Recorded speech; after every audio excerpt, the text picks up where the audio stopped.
Hola, I'm Fivers and welcome to Grimlight. In today's video we're gonna take a look at the new 5-star hero that has just been released. The new hero is called Dr. Frankenstein. She's a water ranger, she does magical damage, and she's a hero from the fairy tale of Frankenstein. She cost 5 crystals to deploy. She is the first ranger with this cost.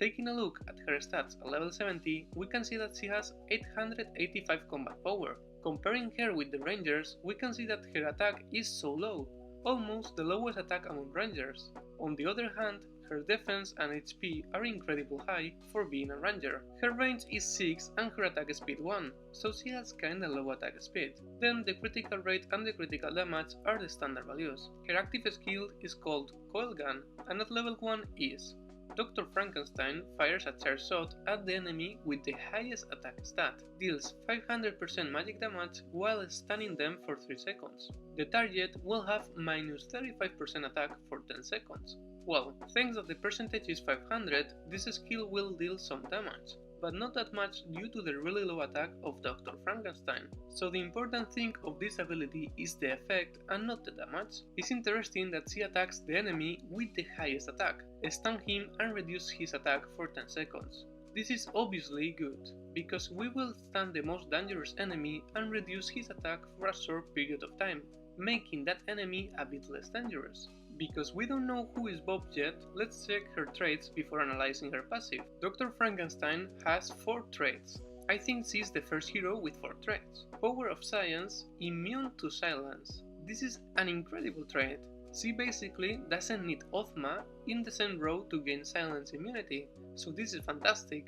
High voltage, basic attacks have a 10% chance to inflict a stun for 2 seconds. Well, due to the low percentage of this trait, I don't think that is an effect to rely on, but if she activates it by luck and stun an enemy with a basic attack, it's obviously a really good effect, and it will be overpowered if they put a higher percentage. Bob summons Bob at the beginning of each wave. Bob gains 100% of Frankenstein's attack, HP and defense. The monster is immune to stun, silence and knockback, has 20% damage reduction.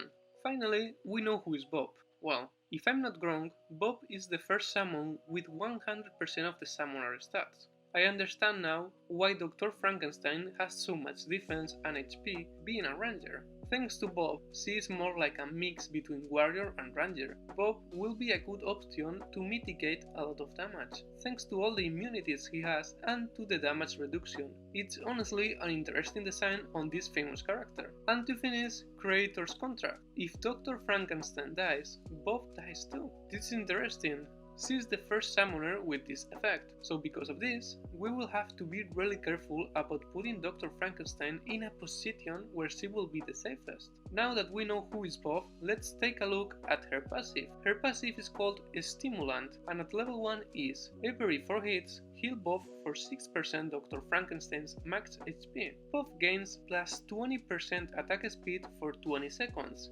Stacks 3 times, so her passive is an ability to take care of Bob and buff his attack speed. This makes me think about building Dr. Frankenstein with gear that gives HP instead of building her with the typical attacker build, but I will need to test this properly. Honestly, I don't think that boosting Bob's attack speed is the best effect to him, because he has the same attack as Dr. Frankenstein, his attack will be really low too, so I think that he will not deal that much damage anyways. I think that it could be better if we boost somehow his survivability, to make him mitigate even more damage for the team. Well, should you summon Dr. Frankenstein? Honestly, I don't think that she's that great. The first problem is her cost 5. I know that she basically summons a creature with a copy of her stats, but besides mitigate some damage, I don't think that Bob will deal damage so much. This is because her second problem, she has a really low base attack, so not her or Bob will deal that much damage, and it feels like the poor Bob will be just a piñata to mitigate damage.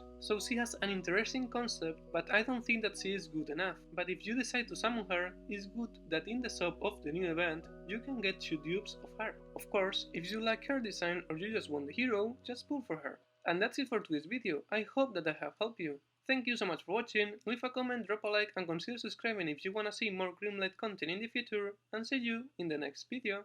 Ciao!